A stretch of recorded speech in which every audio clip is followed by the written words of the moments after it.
কোটা সংস্কারের দাবিতে শিক্ষার্থীদের একটা আন্দোলন চলছে। পাশাপাশি পেনশনের বিষয়ে শিক্ষক সমাজেরও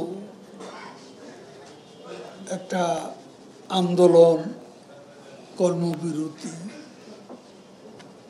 চলছে।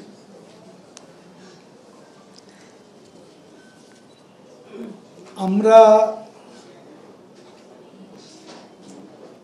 এই দুটি কর্মসূচি চলমান অবস্থায়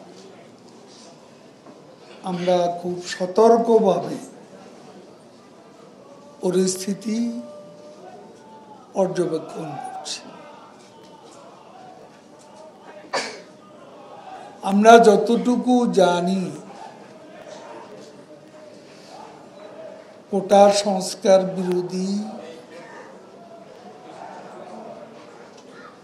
যে আন্দোলন শিক্ষার্থীরা করছে, তারা, আমি যতটুকু জেনেছি, আজকে তাদের নির্ধারিত কোনো কর্মসূচি নেই। সেজন্য আমি তাদের ধন্যবাদ দেব। এবং তারা, এমনও আমরা শুনেছি যে তারা উচ্চ আদালতে যে মামলা, তাদের পক্ষ থেকে প্রতিনিধিত্ব করার জন্য লয়ার অ্যাডেড পার্টি তারা নিয়োগ করেছেন এবং তারা আদালতে যথাসময়ে হাজির হবে। এটাও আমি মনে করি একটা যৌক্তিক সিদ্ধান্ত। এই জন্য আমি তাদের ধন্যবাদ জানাই। তবে আমাদের অবস্থান অত্যন্ত পরিষ্কার। আমাদের প্রধানমন্ত্রী 2018 সালে একটা পরিপত্র জারি করে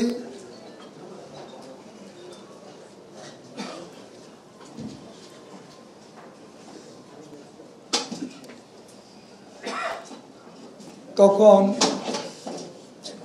যে কোটা মুক্ত সিদ্ধান্ত নিয়েছেন, সেই সিদ্ধান্ত অনুযায়ী এতদিন সরকারি কার্যক্রম পরিচালিত হচ্ছে। এখন এরই মধ্যে মুক্তিযোদ্ধা সন্তানদের 7 জন, সম্ভবত 7 জন একটা মামলা করেন মুক্তিযোদ্ধা কোটার বিষয়ে, এবং কোর্ট, হাইকোর্ট একটা রায় দেন। এই রায়ের বিরুদ্ধে সরকার পক্ষ অ্যাপিল বিভাগে, এখন এটা চেম্বার জজ থেকে অ্যাপেলেট ডিভিশনে নিয়ম অনুযায়ী এটা অ্যাপিল হয়েছে। ফুল কোর্টে আমরা আশা করছি শিগগিরই শুনানি হবে। সরকার এখানে অ্যাপিল করছে কারণ যে 7 জন মুক্তিযোদ্ধার সন্তান যারা মামলা করেছে সরকারের সিদ্ধান্তের বিরুদ্ধে, সে কারণে এখানে সরকার এখানে অবশ্যই একটা পক্ষ, এবং সে কারণে অ্যাপিল বিভাগে সরকারকে যেতে হয়েছে। আমাদের অবস্থান এখানে, সরকারের অবস্থান একেবারেই পরিষ্কার, স্ফটিকের মতো পরিষ্কার।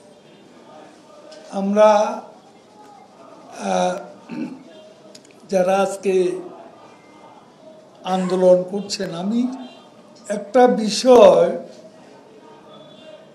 যে আমাদের বিভিন্ন মিডিয়া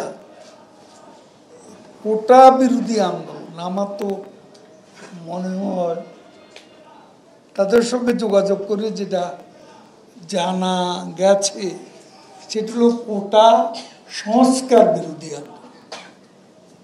আসলে তারা সম্ভবত কোটার সংস্কার চায়। এখন যখন তারা নিজেরাই তাদের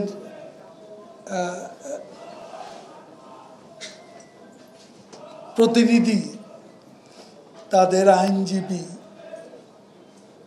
কোর্টে প্রতিনিধিত্ব করবে, তাদের কথা নিশ্চয় কোর্ট শুনবে, সরকার পক্ষের কথাও শুনবে।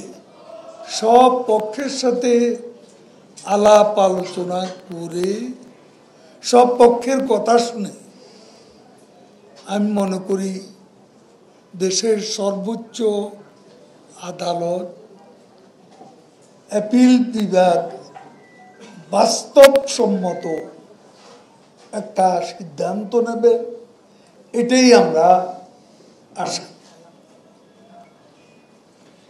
এবং ওই পর্যন্ত ধৈর্য ধারণ করার জন্য আমরা সংশ্লিষ্ট সবাইকে অনুরোধ করব। আজকে